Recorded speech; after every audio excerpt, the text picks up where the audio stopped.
Assalamualaikum warahmatullahi wabarakatuh. Bismillah, alhamdulillah, la haula wa la quwata illa billah.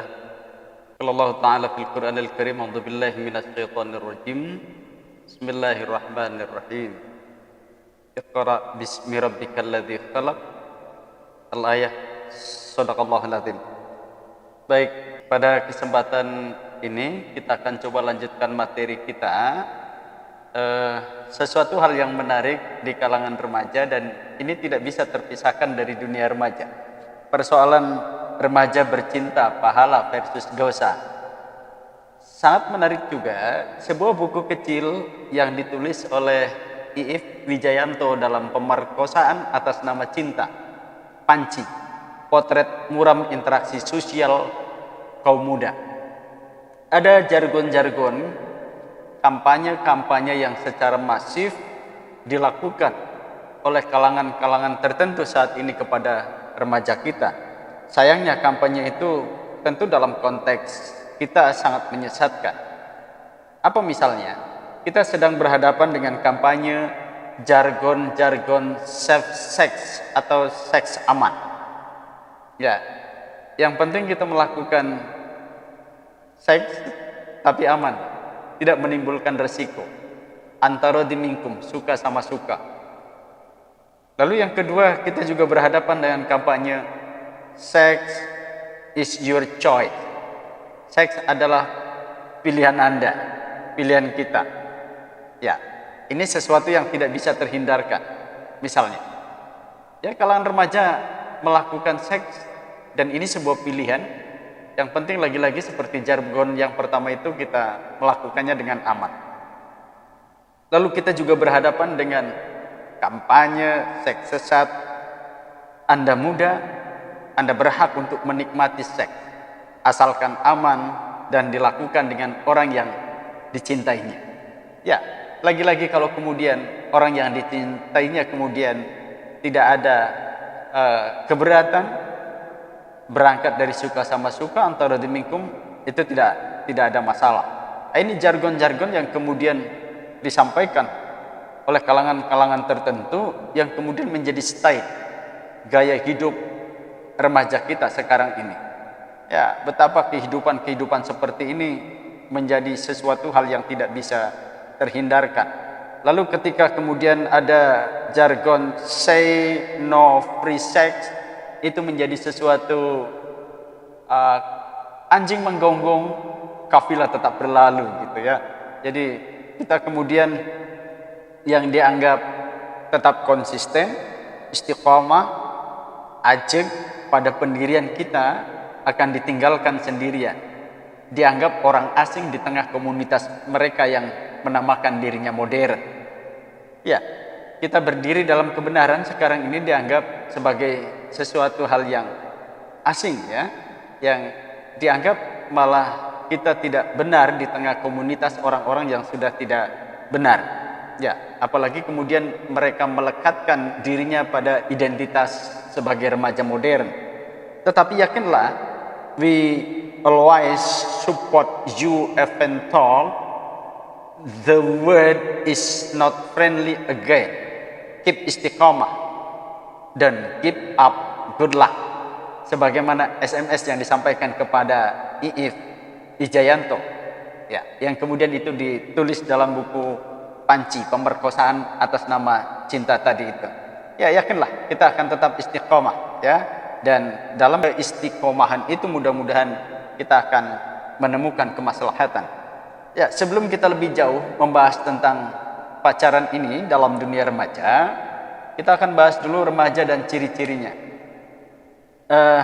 Hal yang menarik, ini tahun berapa saya melakukan penelitian, sekitar 2010 atau 2011. Hasil penelitian di Kota Kandang Haur tentang pacaran ini membuktikan dari 630 responden yang notabene-nya adalah remaja, membuktikan sebanyak 9,31% menjawab selalu, kemudian 55,6% kadang-kadang, dan 36,50% tidak pernah. Ya, itu artinya ada 50 bahkan hampir 60% di antara remaja kita ini ya tidak bisa terpisahkan dengan dunianya, yakni pacaran. Ya, kadang-kadang itu kan berarti kalau dalam konteks tertentu dia pacaran, nanti break tidak, tapi kemudian pacaran lagi dan seterusnya. Baik, remaja menurut Profesor Suryono Sukanto itu golongan remaja muda itu ada yang disebut dengan early adolescent, adalah para gadis berusia 13 sampai 17 tahun. Bagi laki-laki yang disebut remaja muda itu berusia 14 sampai 17 tahun. Mereka inilah yang kemudian disebut dengan remaja muda yang secara umum disebut sebagai teenager. Jadi remaja putri dimulai dari usia 13 kemudian sampai 17 tahun, dan remaja putra itu dimulai dari usia 14 tahun sampai dengan 17 tahun. Menurut Ansor Sunyono Munandar, dengan pertumbuhan biologik dan perkembangan kemampuannya, timbul satu kesadaran aku pada remaja. Ia sadar aku akan keakuannya, sehingga mulai secara intens memperhatikan dirinya. Ia sadar akan kekuatan fisik dan psikisnya dan mencoba-coba kekuatannya. Jadi secara biologi, mereka para remaja itu menunjukkan sikap keakuan. Aku yang paling hebat, aku bisa, aku juga bisa melakukan apa yang dilakukan oleh orang dewasa, dan seterusnya. Bahkan pada usia remaja ini mulai memperhatikan dirinya, dia berlama-lama bercermin di kaca itu, kecantikannya, kegantengannya, bahkan ada ya tanda-tanda fisik tertentu yang juga ini kemudian tidak didapati ketika dia berada di masa anak-anak ya. Menurut Profesor Kartini Kartono, pada masa remaja ini remaja ingin membuang jauh-jauh tradisi dan kekuasaan orang dewasa itu. Ya, itu yang kemudian tadi disebut dengan sikap keakuan. Dia tidak suka atau tidak pro status quo, dia ingin menunjukkan bahwa dia juga bisa melakukan apa yang dilakukan oleh orang dewasa. Itu yang kemudian sering disebut remaja adalah masa transisi, perpindahan dari masa anak-anak ke masa dewasa, yang seringkali memunculkan kegamangan. Satu sisi dia bersikap seperti anak-anak, tetapi sisi lain dia ingin bertindak seperti apa yang dilakukan oleh orang dewasa dan ingin lepas dari kekuasaan orang dewasa. Sikap keakuannya itu yang kemudian muncul. Profesor Yaumul Agus Akhir menyampaikan bahwa seorang dikatakan remaja pada saat terjadi perubahan badaniah yang dibarengi dengan perubahan struktur dan fungsinya. Ya, mulai ada muncul perubahan-perubahan pada fisiknya, misalnya ada bulu-bulu yang mulai tumbuh gitu kan, mulai ada fungsi-fungsi organ tertentu yang memiliki struktur dan fungsinya masing-masing. Ya, kemudian saya kira dalam konteks demikian, walaupun terjadi perdebatan yang cukup panjang, diskursus misalnya tentang sex education, menurut saya dalam konteks yang seperti ini, pentingnya sex education bagi remaja itu perlu dilakukan. Ya, sehingga remaja mampu menangkap perubahan-perubahan badannya itu yang pada gilirannya dapat mengarahkan dirinya secara cerdas dan bertanggung jawab. Tidak sebaliknya remaja ingin menunjukkan rasa keingintahuannya pada tubuhnya dengan tindakan pembuktian dan uji coba yang salah. Ya, dengan sex education ini, walaupun ada yang mengatakan kalau ada sex education, remaja kalau sudah tahu ingin melakukan. Tetapi mereka yang pro mengatakan dengan sex education itu akan mengatakan remaja itu diberitahu kapan saatnya untuk boleh dilakukan, kapan saatnya ditunda untuk sementara, dan kapan saatnya tidak boleh untuk dilakukan. Ini kan penting ya. Jadi jangan sampai kemudian ada remaja putri kita yang kaget, stres ketika kemudian misalnya muncul menstruasi yang pertama. Lalu kemudian dia mengatakan, ini darah apa ya? Apa yang harus saya lakukan? Apa yang tidak boleh saya lakukan? Ini kan penting saya kira dari sisi sex education untuk disampaikan kepada remaja putri kita, sehingga kemudian dia bisa melakukannya dengan baik, melewati masa itu dengan baik. Oke, dari sudut kepribadian, remaja memiliki ciri-ciri pertama, perkembangan fisik yang pesat, sehingga ciri-ciri sebagai laki-laki atau perempuan tampak semakin jelas. Ya, kelaki-lakiannya, keperempuannya ini mulai nampak di remaja ini ya, akan muncul tanda-tanda tertentu secara fisik. Kedua, keinginan yang kuat untuk mengadakan interaksi sosial dengan orang yang lebih dewasa, yang kadang ia ingin dianggap dewasa oleh masyarakat.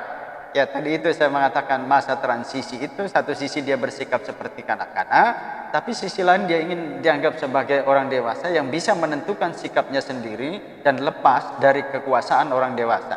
Ketiga, keinginan kuat untuk mendapat kepercayaan diri orang dewasa walaupun tanggung jawab itu belum relatif matang. Yang keempat, mulai memikirkan kehidupan secara mandiri dengan mengutamakan kebebasan dari pengawasan yang terlalu ketat oleh orang tua atau sekolah. Dia ingin bebas dari regulasi-regulasi yang dilakukan kepada dirinya. Ya, seringkali misalnya aturan sekolah disampaikan baju agar dimasukkan tapi kemudian dikeluarkan. Itu ya perlawanan itu dalam tanda kutip sikap keakuan yang mulai muncul itu. Suruh datang jam 7 misalnya dia datangnya jam 8. Suruh belajar dia bolos. Itu yang kemudian tadi saya sebut anti kemapanan. Kemudian dia ya tadi tidak pro status quo gitu ya, kontra dengan aturan-aturan yang dibuat. Kelima, adanya perkembangan intelektualitas untuk mendapatkan identitas diri. Di situ kemudian mulai muncul.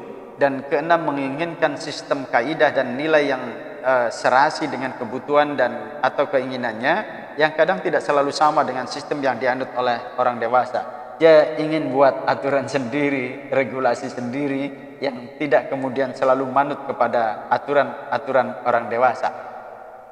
Kemudian kita coba bahas tentang bercinta pada remaja. Memang remaja itu tidak dapat dihalangi untuk bercinta dan pacaran. Bagi remaja, bercinta adalah bagian dari kehidupannya. Ini dari sisi psikologis ya. Seorang psikolog mengatakan bercinta itu dapat memperkaya hasanah, alam perasaan dengan berbagai penghayatannya. Mereka yang bercinta nampak lebih hidup, lebih ceria dan bahagia. Bercinta dapat mengasah kepekaan orang lain dengan perasaan, kebutuhan, pandangan maupun kemauan orang lain. Dia bisa toleran dengan perasaan orang lain, dia bisa berbagi, dia bisa sharing. Seseorang yang bercinta belajar menilai, menghargai sikap dan keinginan orang yang dicintainya. Bercinta mengajarkan pada orang untuk take and give, mengurangi egoisme, menambah pengertian dan kesabaran. Itu kenapa Profesor Jalaluddin Rahmat mengatakan cinta adalah sharing, saling berbagi, bukan saling menuntut. Kita tidak akan menuai kasih sayang kalau yang kita tanam adalah kebencian. Berpacaran dari sudut psikologis adalah gejala normal. Ya, malah justru kalau kemudian dari sisi psikologis dia tidak berpacaran itu abnormal. Tapi tentu dengan catatan sebagai makhluk fi ahsani taqwim, kita menyadari bahwa instinktif itu harus memiliki makna dan jangkauan sosial, moral dan budaya. Jadi tidak kemudian ini dianggap sebagai gejala moral yang normal, tapi kemudian lost control, tidak memperhatikan rambu-rambu sosial, norma dan budaya, sehingga kita tidak terjebak budaya permisivisme, kehidupan serba boleh dan serba bebas yang memunculkan pola kehidupan 7-Eleven, heteroseksual dan sebagainya. Nah, proses penyadaran sebagai makhluk fi ahsani taqwim, apalagi kemudian manusia sebagai khalifatullah fil ard, pemimpin di muka bumi ini, tentu perilakunya harus berbeda dari sisi instinktif libido seksual ini dengan makhluk-makhluk yang lain. Kalau kemudian kita lost control, nah nanti apa bedanya kita dengan makhluk-makhluk lain yang justru itu di bawah kepemimpinan kita? Pertanyaan tentu yang timbul pada kita, kesulitan yang muncul menyangkut nilai dan perilaku yang mana yang baik dan cocok untuk remaja kita di sini. Tentu ada nilai-nilai tradisional yang kita anggap luhur yang perlu dipertahankan. Sebaliknya juga ada pula nilai-nilai modern yang karena berkualitas tinggi perlu dipelajari dan diambil alih. Nilai lama seperti nilai yang menyangkut keyakinan bahwa laki-laki dan perempuan masing-masing perlu menjaga harga diri, self-respect, dan harga diri orang lain, respect of other, nampak perlu dipertimbangkan bahkan dilestarikan. Jadi artinya kita kemudian tidak terjebak pada pola hidup yang tadi itu yang saya sebut dengan lost control, lalu kemudian kita tidak menjaga harga diri kita, self respect, juga menjaga harga diri orang lain, ya, respect of other, ini perlu dipertimbangkan dan tentu juga perlu dilestarikan, karena cinta sejati itu tentu tidak akan dinodai dengan hal-hal yang tidak manusiawi tadi itu, ya. Berpacaran hendaknya mendatangkan semangat, kebahagiaan, perasaan utuh, sempurna. Berpacaran secara bergebu-gebu tanpa perhitungan seringkali berakibat pada penyesalan. Kalau kita tidak mempertimbangkan secara rasional apa yang kita lakukan, efek dari apa yang kita lakukan, tentu penyesalannya akan terlalu lama dibandingkan dengan kenikmatan sesaat yang dilakukannya. Hindarkan sikap nekat. Sebab orang yang nekat adalah orang yang tidak mau berpikir panjang untuk menghitungkan konsekuensi dari perbuatannya. Sebaliknya, jika hubungan asmara putus, juga jangan mengalami patah hati, karena dunia tidaklah selebar daun kelor. Walaupun tentu secara teoretik move on juga agak susah, tidak semudah apa yang diungkapkan. Tapi sekali lagi, dunia tidak selebar daun kelor. Ya, tentu kita akan coba move on dan kita secara normal nanti melakukan hal-hal yang sifatnya baik dari sisi psikologis, ya. Yang perlu dicatat di sini adalah hindarkan remaja kita dari perbuatan-perbuatan kehamilan di luar nikah, prostitusi, seks bebas, dan semacamnya. Ya, jadi jangan kemudian dengan libido yang menggebu-gebu itu kemudian tanpa perhitungan, yang sekali lagi tentu mengakibatkan penyesalan di ujungnya. Kemudian ini yang menarik. Ya, kita bahas juga pacaran jalan hidup atau no way. Ada dua istilah dalam pacaran itu, cinta dan kasih sayang. Ya, terlepas dari terma yang disebutkan nanti dalam KBBI, saya lebih menyebutnya sayang itu biasanya lebih steril dari pengaruh nafsu syahwat. Sementara cinta kepada lawan jenis selalu identik dengan syahwat tadi. Jadi kalau ada suami istri yang sudah berumah tangga kemudian sudah punya anak, itu sudah bukan lagi pada level cinta, tapi sudah level kasih sayang. Ya, itulah tali temali dalam membangun rumah tangga itu ada didasari dengan mawaddah, rahmah, dan amanah. Tiga hal ini kalau kemudian dipegang dengan teguh, maka tidak akan terbuhul tali itu yang sudah terbuhul itu tidak dicerai-beraikan kembali. Baik, puncak dari definisi cinta adalah rasa, feel. Kita yang pernah jatuh cinta pasti tahu benar betapa nikmatnya getar-getar yang dipetik oleh dawai-dawai hati ketika jatuh cinta. Ada rasa rindu, selalu ingin berjumpa, takut kehilangan, sekaligus pula malu-malu jika terjadi pertemuan, gemetar jika disebut nama orang yang dicintai, dan masih banyak lagi. Jadi jatuh cinta sama dengan pengendapan rasa. Adapun penjelasan dari kata sayang mengikuti pembahasan yang tadi saya sampaikan, dapat dipicu oleh cinta, ketertarikan secara fisik, ataupun karena rasa itu benar-benar lahir karena apresiasi sikap. Rasa kasih sayang ini cenderung lebih murni karena menyayangi tidak harus selalu mencintai, namun mencintai pasti pula harus menyayangi. Pertanyaannya, mungkinkah cinta yang Anda rasakan sekarang benar-benar lahir dari deep inside my heart, dari kedalaman hati kita? Oke. Dari sisi hukum, perspektif hukum, saya ingin melihatnya paling tidak dua hal yang berbeda, ya, yang paradoks. Yang pertama, ini sekali lagi cukup appreciate yang disampaikan oleh Profesor Hasbullah Bakri dalam buku Pedoman Islam di Indonesia, ketika kemudian beliau menafsirkan salah satu hadis, lihatlah perempuan yang akan Anda lamar itu, karena demikian itu lebih patut bahwa ada persesuaian dan kesepakatan di antara Anda berdua. Menurut Prof. Hasbullah Bakri, hadis ini diartikan bukan calon suami saja melihat calon istri, tetapi calon istri perlu juga melihat calon suaminya yang akan melamarnya itu. Dalam hal inilah istilah pacaran itu dapat dibenarkan, yakni dalam arti sudah saling kenal mengenal antara satu dengan lainnya. Tapi pacaran yang diartikan bergaul lebih bebas dalam arti mendekati zina atau berzina, adalah diharamkan bagi kedua calon istri itu, walaupun lamaran calon suami itu telah diterimanya. Jadi dalam konteks Prof. Hasbullah Bakri, yang penting ta'aruf saja, gitu, ta'aruf. Nah, ta'aruf, pacaran dalam definisi ta'aruf itu boleh-boleh saja menurut beliau. Yang tidak boleh itu bergaul dengan bebas dalam arti mendekati zina atau berzina. Itu yang tidak boleh, walaupun kemudian lamaran sudah diterima. Ya, tetapi yang lebih tegas, Ustadz Wijayanto misalnya menyampaikan sisi lain. Beliau mengatakan pacaran itu haram hukumnya dengan dalih apapun. Walaupun laki-lakinya memakai baju koko putih bersih, bersorban, dan memakai minyak ja'faron. Kemudian yang perempuan memakai jilbab dan sekali-kali melafadzkan bahasa Arab dalam percakapan sehari-hari, ana wa antum gitu misalnya. Tapi aktivitas sayang-sayangan dan berdua-duaan lalu kemudian terus dilakukan. Rasulullah SAW melarang dua sejoli yang bukan mahramnya berdua-duaan di tempat tertentu, kholwat.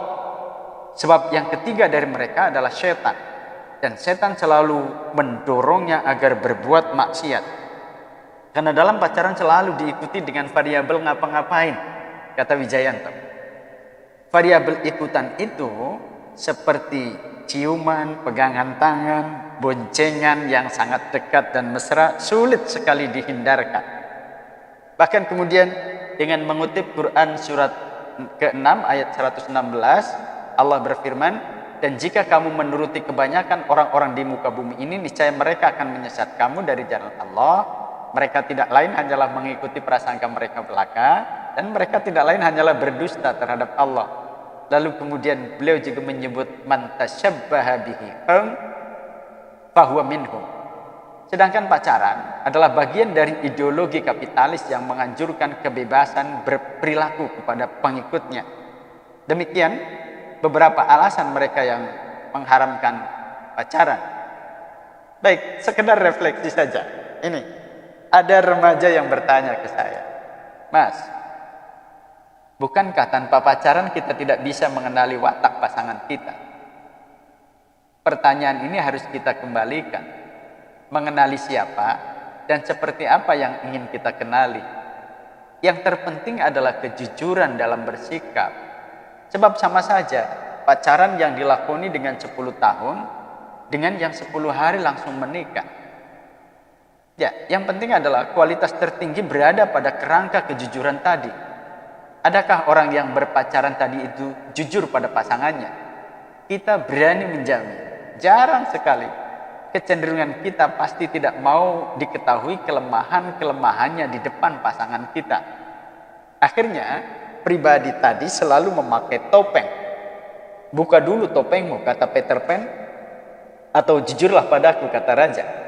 Begitu menikah dan topeng ditanggalkan, berjalan 1-2 bulan kontrol melemah, akhirnya terlihat semuanya, dan yang didapat hanya tinggal kekecewaan dan penyesalan. Atau bahkan mungkin di antara mereka ada yang mengatakan balik kanan bubar jalan, cerai. Terlalu banyak penipuan dalam ikatan yang bernama pacaran sebelum menikah. Apalagi jika kemudian gaya pacaran tadi selalu nyerempet-nyerempet pada sesuatu yang berbau seks bebas. Saya kira ini yang ingin saya sampaikan. Mudah-mudahan remaja kita terselamatkan. Lalu kemudian mereka betul-betul masuk gerbang pernikahan, dan di situ kemudian yang tadinya maksiat menjadi ibadat, yang tadinya haram menjadi halal. Terima kasih. Selamat beraktivitas. Assalamualaikum warahmatullahi wabarakatuh.